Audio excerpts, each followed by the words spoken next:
سچی کہانیوں میں دلچسپی رکھنے والے سامعین السلام علیکم۔ آج کی میری کہانی ایک ایسی لڑکی کی زندگی کا سچا واقعہ ہے جس کے اپنوں نے پیسوں کے لیے اس کے جذبوں کا خون کیا۔ امید کرتی ہوں کہ میری یہ کہانی آپ کو ضرور پسند آئے گی۔ اگر کہانی پسند آئے تو صدقہ جاریہ سمجھ کر اسے ضرور شیئر کیجیے گا تاکہ اچھی اور معیاری کہانیاں زیادہ سے زیادہ لوگوں تک پہنچ سکیں، اور ساتھ میں چینل کو سبسکرائب کر لیجیے گا تاکہ چینل کی ہر نئی اپڈیٹ آپ کو مل سکے۔ تو چلیں سنیں کہانی۔ شفا کی امی کا ایک ہی خواب تھا، شفا بی ایڈ کے بعد گورنمنٹ ٹیچر لگ جائے۔ ان کا اپنا میکا بہت پڑھا لکھا تھا، کچھ قسمت کچھ اپنی جلدی شادی، سو وہ اپنا ادھورا خواب شفا کی صورت میں پورا کرنا چاہتی تھی۔ شفا ٹھہری چکنا گھڑا، پڑھائی کے علاوہ ہر بات میں دل لگتا تھا، بالخصوص میک اپ میں بننے سنورنے کا شوق پیدائشی تھا۔ پپو کی لپسٹک لگا کر نک سکتے رہنا پسند تھا، امی کے جھمکے پہن کر شیشے کے سامنے کھڑے ہو کر پوز بنانا، بالوں کے نت نئے انداز بناتی، ہتھیلیاں ہر وقت نقش و نگار سے بھری رہتی، رنگ برنگے ہیئر کلپس کیچر سے بالوں کو آراستہ کرتی، ناخن کیوٹکس سے سجے ہوتے، ٹیچر کان کھینچتی، گھر شکایت پہنچتی، جرمانہ الگ ہوتا، لیکن شفا بھی اپنے بناؤ سنگھار پر کوئی سمجھوتا کرنے کو تیار نہ ہوتی۔ یہ امی کی سختی تھی اور کڑی نگرانی جو ہر کلاس میں 10ویں پوزیشن لے کر پاس ہو جاتی۔ میٹرک تک اسے میک اپ ہیئر اسٹائل میں کچھ نہ کچھ کمال ہو گیا تھا، اور میٹرک کے رزلٹ کے بعد امی کی ہمت بالکل جواب دے گئی۔ وجہ معمولی پاسنگ مارکس، اور وہ اپنے خوابوں سے دستبردار ہو گئیں۔ وہی گورنمنٹ ٹیچر والا خواب شفا نے بھی کہہ دیا کہ وہ بیوٹیشین کا کورس کر لے گی، اب مزید پڑھائی اس کے لیے ناممکن ہے۔ یہ راہ اسے عارفہ باجی نے سکھائی تھی۔ عارفہ باجی اس کی پھپھو زاد بہن تھیں۔ شادیوں میں اسے سب کو مہندی لگاتے دیکھا، میک اپ سے شگف دیکھا تو کہا وہ باقاعدہ کورس کر لے، میں لاہور آ کر کورس کروں گی آپ کے گھر رہ کر۔ اس نے جھٹ سے پروگرام ترتیب دے دیا۔ عارفہ باجی مان گئیں۔ امی ابو کو کیسے منایا یہ الگ داستان ہے۔ پھپھو نے سفارش کی، خود اس نے بھوک ہڑتال کی، آخر لاہور کی طرف عازم سفر ہوئی، چھوٹے شہر سے بڑے شہر کی طرف گامزن۔ پھپھو نے اس کی حوصلہ افزائی کی، کچھ اپنی ذہانت اور لگن تھی اور کچھ اچھا سکھانے والے۔ پھپھو مالی اعانت بھی کر دیتی، سو مستند پارلر سے اس نے 6 ماہ میں کورس مکمل کر ہی لیا۔ پھپھو کا گھر بھانٹ بھانٹ کے لوگوں سے بھرا رہتا، پیسے کی ریل پھیل اور صلہ رحمی بھی تھی، سو امیر غریب سب مستفید ہوتے۔ کچھ دور پار کے رشتہ دار بھی مقیم تھے، اندر باہر کے کام بھگتا دیتے۔ سانولا کمزور مسکین سا عاشر بھی دور پار کا عزیز تھا، اس کے ذمہ شفا کو پارلر لے جانے کا کام تھا۔ تیکھی تیز ترار شفا اس پر اکثر روب جماتی۔ شفا نے پوری لگن سے کورس مکمل کیا۔ جس دن اس کو سرٹیفکیٹ ملا، پھپھو نے شام کی چائے پر اہتمام کیا۔ اس نے بھی پھپھو کا فیشل کیا، بال کلر کیے اور گھر کی تمام خواتین کی آئی برو بنائیں، کسی کو مہندی لگا دی، خیر سب نے ہلا گلا کیا اور گفٹ بھی دیے۔ شفا اپنے شہر واپس آئی تو ٹوری بدلی ہوئی تھی، با اعتماد انداز، نیا ہیئر اسٹائل۔ امی خفا، دادی بیزار، بہنیں خوش کہ اب گھر پر پارلر کا مزہ ہوگا۔ شفا ان پیسوں سے تم کالج میں داخلہ لیتی، میٹرک پاس کو کون پوچھتا ہے بھلا۔ امی افسردہ تھیں اور شفا قطعی بے پرواہ۔ اس نے بیٹھک خالی کر کے سامنے کی دیوار پر شیشہ آویزاں کر دیا، کترینہ، کرشمہ، کرینہ کے پوسٹرز لگائے، کینچی، دھاگے، ٹیوزر، میک اپ کا سامان سجایا۔ بھائی سے ڈیک دھیمے سروں میں سیٹ کروا کر کسٹمرز کا انتظار کرنے لگی۔ سب آس پڑوس کی لڑکیاں، آنٹیاں، کزنز آئیں، کچھ جوش، کچھ جذبہ، کچھ نیا کرنے کا جنون۔ اس نے آغاز میں مناسب ریٹ رکھے اور کچھ عرصے میں ہی ایسی لگن سے کام کیا کہ سب کو حیران کر دیا۔ اب سب شفا کو پارلر والی لڑکی کہتے۔ عارفہ باجی نے گھر سے نکلتے ہوئے ایک نصیحت کی، ابتدا میں پیسے سے زیادہ اعتماد جیتنا، اچھے اخلاق سے، اچھے کام سے اور بھروسے سے۔ اس نے یہ گڑ پلو میں باندھ لیا تھا۔ عید، چاند رات پر تو سر کھجانے کی فرصت نہ ملتی، چھوٹی بہنوں کو بھی ساتھ لگا لیتی۔ اچھی بات یہ ہوئی کہ وہ سارے پیسے امی کے ہاتھ میں رکھ دیتی۔ بظاہر لاابالی شفا اندر سے تابعدار، محبت کرنے والی لڑکی تھی۔ اس نے اپنے ہنر لگن سے سب کے دل جیت لیے۔ شادی کے بعد عارفہ باجی ملنے آئیں تو سب متاثر ہوئے۔ وہ NGO کے اعلیٰ عہدے پر فائز تھیں، شوہر سرکاری افسر۔ اس کا پارلر دیکھ کر کارکردگی دیکھی تو بہت خوش ہوئیں، سراہتی رہیں۔ ساتھ ہی مشورہ دیا کہ مارکیٹ میں اپنا پارلر کھولو، آن لائن اشتہار دو، لڑکیوں کو بھی سکھاؤ تاکہ آمدنی بڑھے۔ عارفہ باجی کی ہر بات اس کے لیے حرف آخر تھی۔ اس نے ابو سے بات کی، وہ تھوڑا گھبرا رہے تھے۔ لڑکی ذات کیسے مارکیٹ میں سارا دن بیٹھے گی؟ خراب حالات، نازک زمانہ، ان کے اپنے خدشات تھے۔ بھائی آمدنی بڑھے گی، شفا تو تمہارا بیٹا ہے بیٹا۔ پھپھو کی بات میں وزن تھا اور ابو کے لیے انکار ناممکن۔ آخر شہر کی معروف مارکیٹ میں اسے پارلر کے لیے جگہ مل ہی گئی۔ اس نے فیتہ کٹوا کر باقاعدہ عارفہ باجی سے افتتاح کروایا۔ برکت کے لیے دیگ پکوا کر تقسیم کی گئی۔ اس نے پارلر کو جدید انداز میں سیٹ کیا تھا۔ چند برس پہلے کی محض فیشن کی دلدادہ شفا اب اپنے بیوٹی پارلر کی مالک تھی۔ کتنی دیر تک وہ اپنے پارلر کے بورڈ پر ہاتھ پھیرتی رہی، دلکش بیوٹی سیلون۔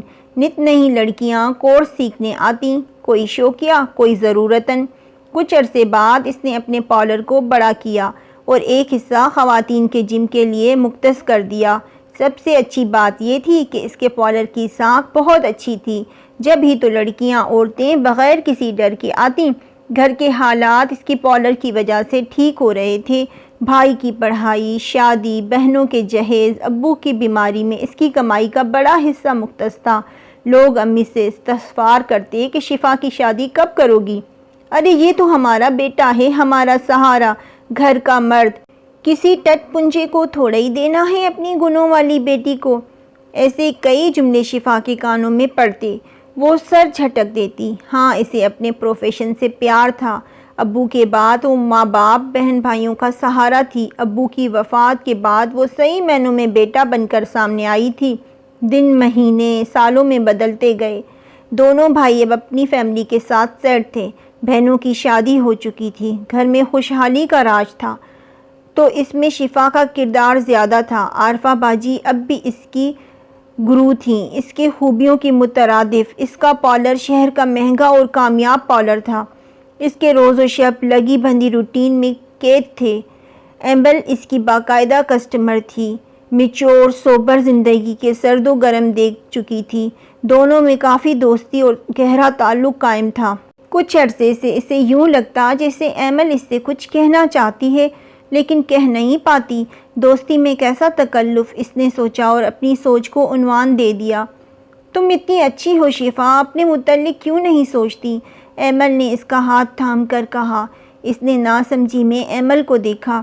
اتنے عرصے میں تمہارے گھر والوں نے تمہارے متعلق کچھ نہیں سوچا، کبھی کچھ پلان نہیں کیا؟ یار میں تو اپنی امی کا بیٹا ہوں، اس نے ہلکے پھلکے انداز میں کہا۔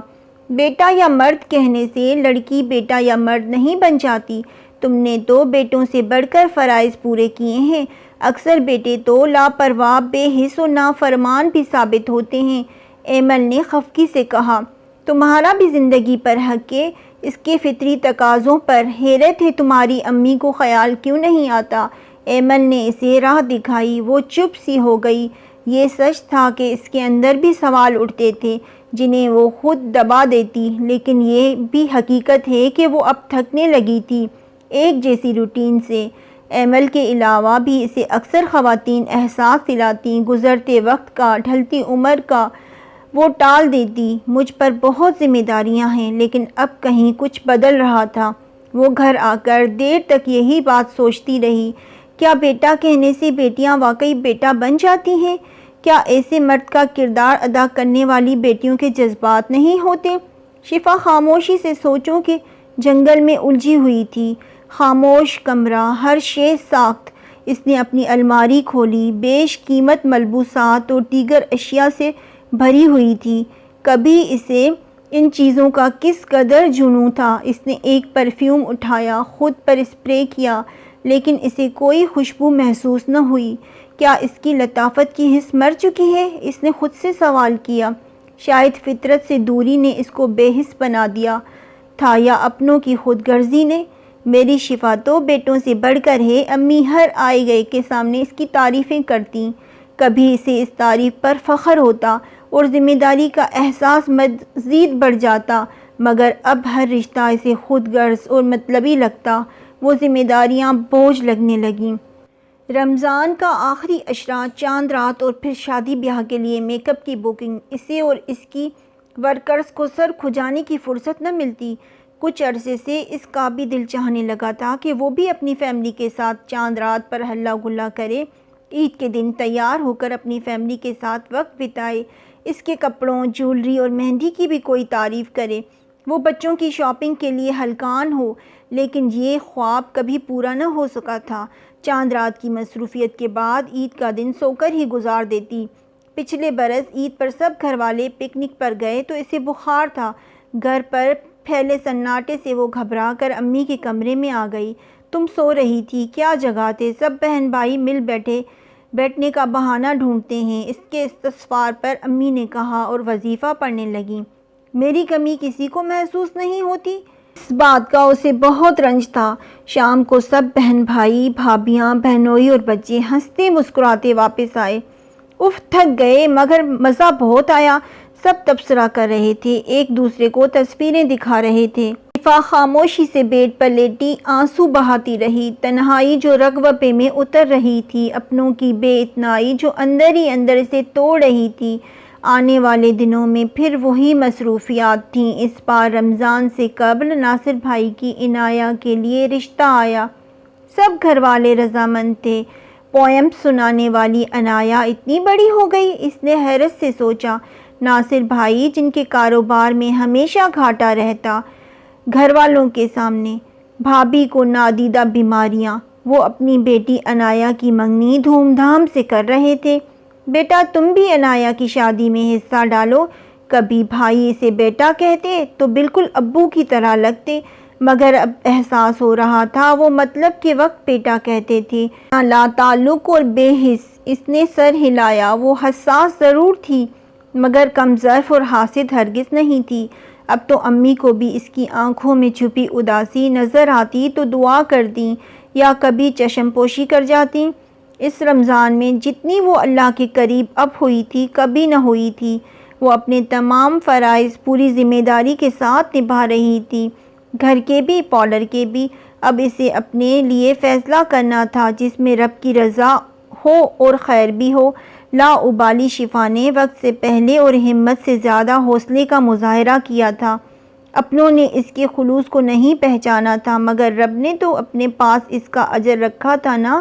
عارفہ باجی کے ساتھ اس کا رابطہ کبھی ختم نہ ہوا تھا۔ کبھی کبھار ہی صحیح چند گھڑیاں فرصت کی مل جاتی تو کتھارس کے لیے انہیں کال کرتی۔ اب بھی اندر کی گھٹن بڑھی تو اس نے عارفہ باجی کا نمبر ملایا۔ سنتی رہیں خاموشی کے ساتھ، پوری توجہ سے۔ میں 1-2 دن میں تم سے رابطہ کروں گی، پریشان مت ہو۔ انہوں نے مختصر بات کے بعد فون بند کر دیا۔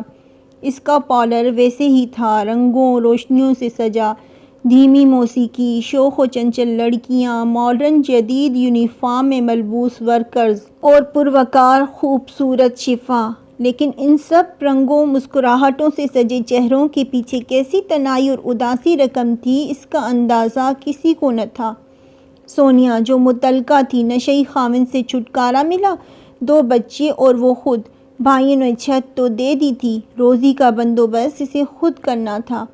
16 سال کی بینا جسے بات بات پر ہنسی آتی، وہ بہن بھائیوں میں سب سے بڑی تھی۔ والد کی وفات کے بعد اب اسے اپنے گھر کا مرد بننا تھا۔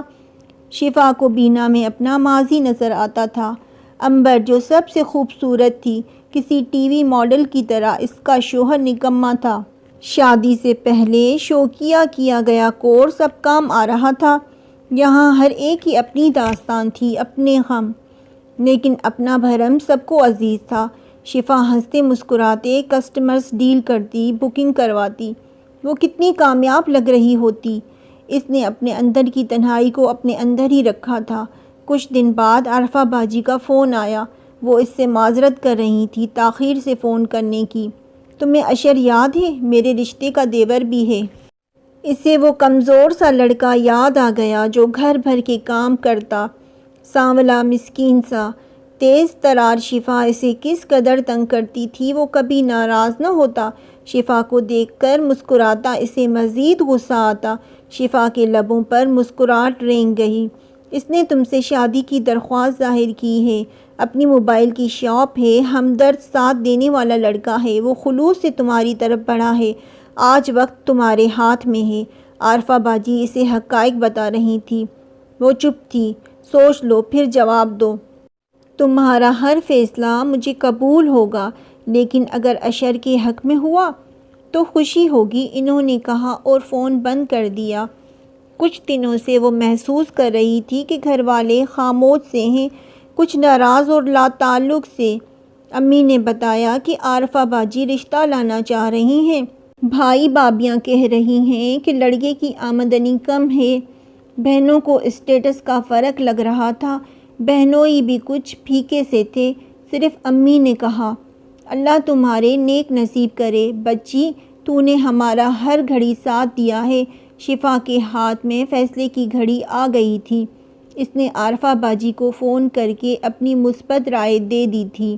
ہم چاند رات کو آئیں گے پورے بندوبست کے ساتھ، اشر سے بات کر لو۔ عارفہ باجی کا لہجہ خوشی سے بھرپور تھا۔ وہ پر اعتماد تھی، حاضر جواب، لیکن اس وقت تھوڑا جھجک کا غلبہ تھا۔ شفا میں آپ کا ذکر عارفہ بھابی سے اکثر سنتا ہوں، دل میں تو بہت پہلے سے تھی۔ شکر ہے کہ رب نے نصیب بھی ملا دیا۔ میں دعوے نہیں کروں گا، لیکن آپ کو مجھ سے محبت اور عزت ملے گی۔ ایک ایسی لڑکی جس نے اپنے قیمتی سال اپنی فیملی کو خلوص سے دیے، وہ میری شریک سفر بنے گی، یہ میری خوش قسمتی ہے۔ شفا کی آنکھوں سے آنسو بہہ رہے تھے۔ اس نے کبھی کسی سے حوصلہ نہ مانگا تھا، کسی نے اس کی خدمات کا اعتراف نہ کیا تھا۔ اب یہ سب سن کر وہ موم کی طرح پگھل رہی تھی۔ ہیلو، اس کی خاموشی سے وہ سمجھا لائن کٹ گئی ہے۔ اشر میں آپ کے جذبات کی قدر کرتی ہوں۔ آنسو بھری آواز میں جو محبت تھی وہ صرف اشر ہی محسوس کر سکتا تھا۔ بہت عرصے بعد شفا کا دل خوشی محسوس کر رہا تھا۔ بات بات پر مسکرا کر کھل اٹھتی، آخری روزے میں تو بہت کمزور ہو جاتی ہے میڈم، کتنی فریش لگ رہی ہیں نا؟ بینا نے تبصرہ کیا۔ لگتا ہے میڈم کی زندگی میں کسی کی آمد ہو چکی ہے۔ امبر نے کسٹمرز کو ماسک لگاتے ہوئے آہستہ سے سونیا کو مخاطب کیا۔ تم کو کیسے پتا؟ سونیا اپنے ہاتھ پر مہندی لگاتے ہوئے بنا سر اٹھائے بولی۔